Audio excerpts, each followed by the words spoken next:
प्रल्हाद. हिरण्यकशिपू हा राक्षसांचा राजा होता.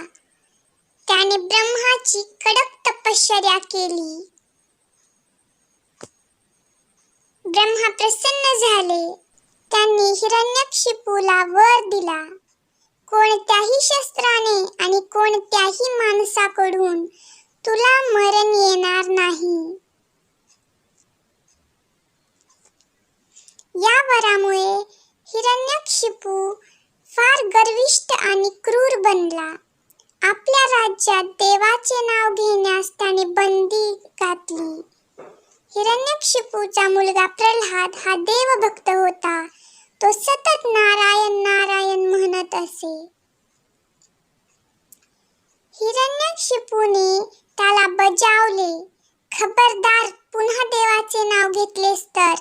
पण प्रल्हादाने नारायण नारायण हा जप चालूच ठेवला. हिरण्यकशिपू संतापला. त्याने शिपायांना आज्ञा केली, या कार्ट्याला उंच कड्यावरून खोल दरीत फेकून द्या.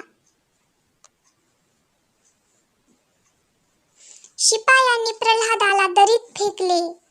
खाली कोसळत असतानाही प्रल्हाद नारायण नारायण म्हणतच होता. त्याला काहीही झाले नाही.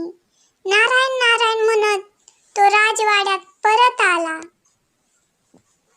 मग हिरण्यकशिपूने प्रल्हादाला उकळत्या तेलात टाकले, परंतु प्रल्हादाच्या स्पर्शाने उकळते तेल थंडगार झाले.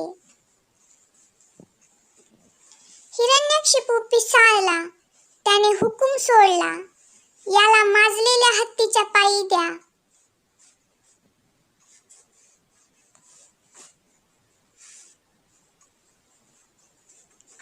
पण प्रल्हादाचा स्पर्श होताच तो माजलेला हत्ती शांत झाला व प्रल्हादाशी प्रेमाने खेळू लागला.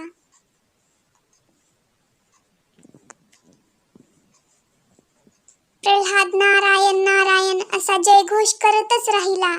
तेव्हा हिरण्यकशिपू ओरडला, कुठे आहे तुझा तो नारायण? माझा नारायण सगळीकडे आहे, प्रल्हाद म्हणाला. सगळीकडे? मग ह्या खांबातही आहे का? हिरण्यकशिपू म्हणाला. हो हो, या खांबातही माझा नारायण आहे, प्रल्हाद म्हणाला. हिरण्यकशिपूने चवताळून खांबाला लाथ मारली. त्याबरोबर मोठा कडकडाट झाला. खांब दुभंगला. त्यातून नरसिंहाचे 11-11 रूप प्रकट झाले. त्याचे तोंड सिंहाचे होते आणि बाकीचे शरीर माणसाचे होते. नरसिंहाने हिरण्यकशिपूला आपल्या मांडीवर ओढून घेतले. आपल्या तीक्ष्ण नखांनी त्या दुष्ट राक्षसाचे पोट फाडले आणि त्याला ठार मारले. अशा प्रकारे नारायणाने नरसिंहाच्या रूपात भक्त प्रल्हादाला दर्शन दिले. प्रल्हाद धन्य झाला. धन्यवाद. व्हिडिओ आवडला असेल तर चॅनलला लाईक करा, शेअर करा, सबस्क्राईब करा आणि कमेंट करायला विसरू नका.